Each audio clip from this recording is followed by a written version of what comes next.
저는 그림책을 만들고 있는 사람이고요. 그림책 관련된 강의도 하고 있고, 특히 현장에서 어린이와 함께 하는 책을 많이 하고 있어요. 근데 올해는 성인 수업을 지금 많이 하고 있네요. 그래서 어른들하고 함께 그림 그리고 글 쓰고, 그다음에 책 만들고 하는 활동을 좀 많이 하고 있습니다. 예.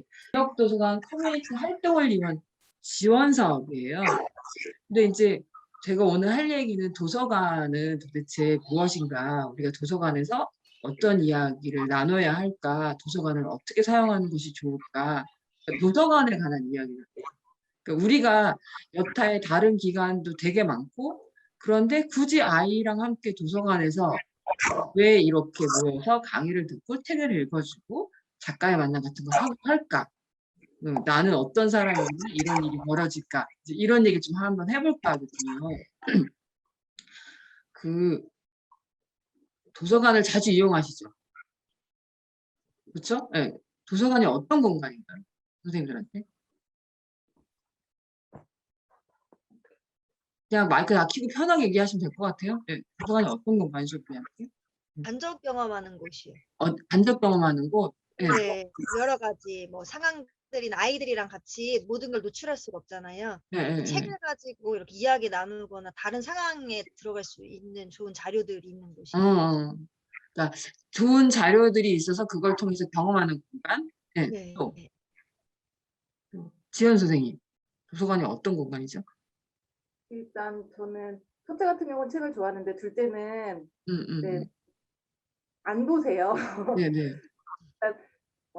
자주는 아니더라도 데리고 가서 일단 친숙하게 책이 이렇게 이런 공간에서 즐겁고 편안하게 볼 수 있는 공간이라고, 이제 편안함과 친숙함을 줄 수 있는 공간이라고 생각해요. 편안함과 친숙한 공간. 그러니까 책을 잘 보게 하기 위한 편안하고 친숙한 공간. 네.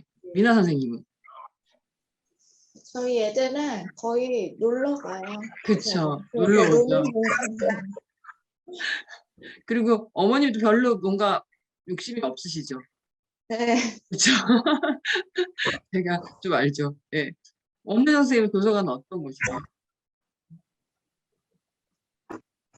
전가요? 네, 도서관이 어떤 공간이에요? 저희는 주로 책을 빌리러 가요. 거기서 볼 시간에 여유는 안 되고, 그래서 제가 가거나 아니면 큰애랑 같이 가서 책을 이렇게 빌려가지고 보거든요. 그러니까 그쵸. 네, 여러 가지 다른 걸 접할 수 있는 공간이죠. 안 그러면 그런 걸 접할 수가 없는데. 저는 어머님들이 도서관을 이용하시는 동안에 어차피 이 녀석들이 책은 빌려가면 다 볼 거라고요. 그런데 도서관이라는 장소를 통해서 여러 사람과 관계를 맺고 또 여러 세계를 구경할 수 있게 도와주는 거. 이게 맞다고 생각해요. 책을 많이 빌려가서 많이 이렇게 똑똑해지는 건 소용이 없어요. 어머님도 여러분 주변에 똑똑한 친구들 보셨지만 사람이 사람 안 된 친구들 많이 보셨잖아요. 근데 저 친구는 안 똑똑하지만 쟤는 정말 내가 쟤라면 오랫동안 만날 수 있어 하는 보셨잖아요. 그쵸? 그러니까 우리가 결국에 우리 아이들을 도서관에서 이렇게 키우겠다고 모이셨다는 이 증거는 관계를 소중하게 해야겠구나라고 생각해요. 예. 만약에 미술관에서 하는 프로그램에 와서 만났다거나 박물관에서 하는 프로그램하고 다르게 도서관은 책을 매개로 많은 사람과 관계를 맺는 곳이거든요. 그래서 책을 보면서 그 책 속에 등장한 인물과 사건과 이야기를 관계를 맺는 건 내적인 성장이에요. 그런데 책을 빌리러 와서 앞에서 사선생님이 인사하고 다른 친구들한테 방해되지 않게 조용히 책을 읽고 이런 행위는 내적인 관계를 맺는 거잖아요. 안과 밖이 같이 성장해요. 안 봐요. 800번째. 어? 800번. 800번째. 거의 800번째만 보시죠. 지원 선생님도 그렇죠? 자, 이것 보세요. 아까 제가 도서관에 여러 목적이 있는데 이 중에 하나 책 빌려가는 거. 근데 이 책 빌려가는 것 중에 800번째만 빌려가는 거예요. 그러면 이거 제대로 사용했다고 말할 수 없어요. 우리 여기 되게 오래 다녔죠, 도서관에. 그쵸?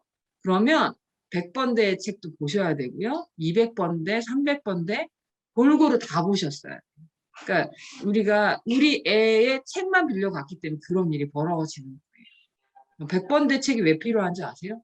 100번대에 뭐가 있는지 사실 모르시죠? 그쵸? 이제 총류라고 그래서 사전 같은 애들, 그 잡지라든지 이 모든 사람들이 함께 공유할 수 있는 정보 관련된 책들이에요. 그래서 100번째 책들을 그래서 100번에 읽는 거예요. 이게 가장 기본적인 촉류라서. 사전 같은 거니까.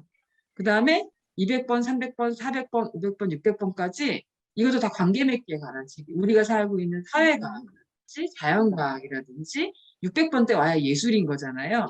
800번대가 문학이잖아요. 그렇죠? 이 앞에 거는 우리가 함께 살아가는데 꼭 필요한 애들이에요. 근데 우리가 뒤에 너무 개인의 이야기인 600번, 700번, 800번대, 700번은 기술이고요. 600번은 예술이에요. 그 다음에 800번은 문학이잖아요. 그러니까 관계 맺기를 해야 하는데 앞에 관계 맺는 자연과학, 사회과학, 인문과학에 관한 책들을 거의 보지 않고 뒤에만 보고 있는 거예요. 그러면 또 도서관을 이용했다고 나중에 말하기가 애매한 거죠. 도서관에 오시면 100번부터 끝에까지 다 골고루 보셔야 돼요. 근데 이제 이쪽만 이용하고 계시는 거예요. 그렇죠? 그래서 앞으로 책 빌리러 오실 때 800번째 책을 빌려 가시더라도 아이들이랑 함께 100번째 책은 뭐고 어떤 책들이 있을까? 그리고 여기에는 왜 이런 걸 100번에 모아놨을까? 이런 얘기 나눠보시죠. 200번째 책은 어떤 책들이 있을까? 이렇게 한번 보시고. 저는 이것도 되게 중요한 것 같아요. 도서관에 오지 않으면 절대로 경험할 수 없는 거죠. 그렇죠? 이렇게 번호 총류부터 해서 골고루 보시기. 첫 번째는 도서관의 사람들과 관계 맺기. 두 번째는 도서관 실제 있는 정보들을 골고루 사용하기. 그렇죠? 네. 제일 먼저는 사실은 어린이가 직접 도서관을 사용할 것. 이게 제일 먼저겠죠. 이 도서관에서 재사회하는 프로그램 있죠. 그러니까 이렇게 강좌들에 참여하셔야 되고요. 그 다음에 참여하시는데 주로 되도록이면 나랑 관계없는 걸 자꾸 들으셔야 돼요. 그러니까 왜냐하면 이제 내가 좋아하는 걸 자꾸 듣고 있잖아요. 그럼 다른 세계를 절대로 못 만나는 거예요. 그러니까 나랑 전혀 상관없는 강의에서 들으셔야 돼요. 도서관에서 무료로 하고 있기 때문에 이건 우리 공동체가 필요로 하는 이야기구나를 인지하셔야 돼요. 그래서 나랑 상관없는 강의를 꼭 들으셔야 돼요. 그러니까 저랑 하는 강의 같은 건 안 들으셔도 돼요. 왜냐하면 너무 책 좋아하시고 저 알고 이러시잖아요. 그래서 제가 난주 작가님을 권해드린 그런 의미예요. 그래서 도서관에서 하는 나랑 상관없는 강의를 들어야 우리가 있는 이 지역의 공동체에 관심이 가고 다른 사람이 어떻게 사는지를 엿볼 수가 있어요. 이번 시간이 한 3시 그 정도면 닫거든요. 아 진짜요? 왜 이렇게 다 일찍 닫지 이 학교는? 다른 학교도 이렇게 일찍 닫나요? 그건 잘 모르겠는데 이제 얘네들이 쉬는 시간도 5분씩밖에 안 되고 하니까 도서관에 왔다 갔다를 잘 할 수가 없는 상황이라 그런 게 조금 안타깝겠어요.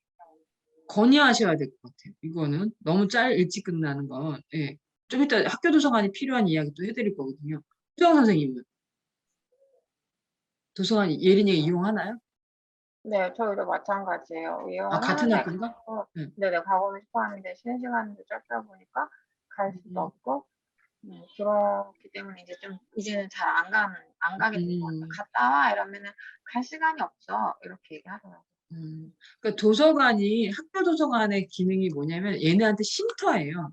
그러니까 이런 공공도서관은 엄마와 함께하는 공간이라면 학교 도서관은 공부하는 공간에서 도망가고 싶을 때 가는 공간이에요. 그러니까 여기는 학교 수업 시간 외로 더 열어놔야 돼요. 아침에 더 일찍 열어야 되고 오후에 좀 늦게 점심시간에 필수로 열어야 하고. 그러니까 아이들이 여기서 도망가서 거기서 쉬는 거라 책을 본다라거나 책을 빌려오는 행위보다 그 공간에서 놀아야 돼요. 그래서 제가 이제 학교 도서관에 강의를 가잖아요. 그러면 그 도서관의 어린이들이 제가 가면 작가님 저희가 여기 도서관에 비밀 공간이 있어요 막 이래요. 근데 도서관이 아시다시피 학교 도서관이 되게 조그맣잖아요. 어딘데 했더니 작가님한테만 특별히 알려주겠어요. 딱 저를 꽂았는데 어디냐면 에어컨 밑자리. 그러니까 거기가 딱 코너인데 에어컨 밑에 그 자리 여기가 자기네 도서관 핫플레이스래요. 서로 여기 와서 앉아 있으려고. 그러니까 얘네가 도서관 우리 책 생각하잖아요. 그게 아니에요. 얘는 비밀의 공간이 비밀 장소가 있어요. 그리고 거기 와서 서로 앉으려고 해요. 이런 말을 해요. 여기 와서 무슨 책을 봤어요. 여기서 무슨 책을 빌려다 봤는데 좋았어요. 이런 말 아무도 안 해요. 제가 학교 도서관에 가서 아이들하고 만나면 다 그 도서관 공간에 관한 이야기를 하거든요. 그래서 어머님들이 이 또한 애들이 책을 빌려오는 이야기 말고 넌 도서관에서 어느 자리가 좋아? 거기를 누구랑 갔어? 거기서 그래 걔도 매일 와? 그러면 걔랑 만나서 얘기했니? 이런 얘기를 해야 돼. 그러니까 왜 하는 얘기, 무슨 책 빌려봤어? 그거 재밌니? 이거는 별로 의미가 없는 거예요. 이 청소년 이하의 어린이들한테는 모든 활동을 통해서 배워지는 것이 진짜이기 때문에 내가 아까 정미라 선생님 들으셨지만 실제로 이 아이들이 사고하고 이런 체계를 만들어가는 건 그 이후의 나이에 하는 일들이거든요. 지금은 얘네가 관계 맺기하고 공간을 확보하고 거기서 이야기 나누고 이런 것들이 얘네를 실제로 성장시키는 거예요. 그래서 학교 도서관을 자주 이용해요. 왜냐면 학교를 가서 보내는 시간이 엄청 많죠. 그러면 이 친구들의 휴식 시간은 학교 도서관을 이용하는 시간, 급식실에 가서 밥을 먹는 시간, 이런 시간이 이 아이들이 쉬는 시간이에요. 그림책 서점이나 어린이 서점 이런 거 이용하세요? 이용하시는 분 손 들어보세요. 아, 안 이용하시는구나. 또 효정 선생님 서점, 어린이 서점이나 작은 도서관 이런 거 이용하세요? 저희 여기가 그 공공기관에서 이용하는 작은 도서관이 주민센터에 있기는 해요. 근데 네네. 거기는 거기 제가 책을 빌려만 하고요. 빌려만 오고요. 그리고 여기 이제 교회에서 운영하시는 교회 도서관이 하나 있어요. 네네네. 네네. 그래서 거기서는 이제 가끔 가서 같이 책을 보기도 하긴 해요. 네네. 어린이 책 서점하고요. 그다음에 그냥 일반 동네 서점. 이 역시 거기에 사람하고 관계를 맺는 거예요. 그러니까 거기서 책을 사라는 이야기가 아니라 우리가 사는 공간에 이런 문화를 누릴 수가 있구나를 아이가 경험하게 해요. 부산에 이런 서점들이 되게 많아요. 혹시 인디고 서점이라고 들어보셨어요? 부산의 인디고 서점은 어떻게 만들어진 서점이냐면 한 성인 어른이 청소년들하고 책 읽기를 하신 거예요. 서점 안에서. 예전에 그냥 서점들이 그냥 책만 파는 곳이 아니라 지금의 서점들은 그 지역의 사람들이 모여서 어떤 목적으로 뭉쳐서 일들을 해내는 게 되게 많아요. 그래서 어머님들이 집에서 이렇게 여기 도서관과 이런 관계를 맺는 거랑 다르게 굉장히 다이나믹해요.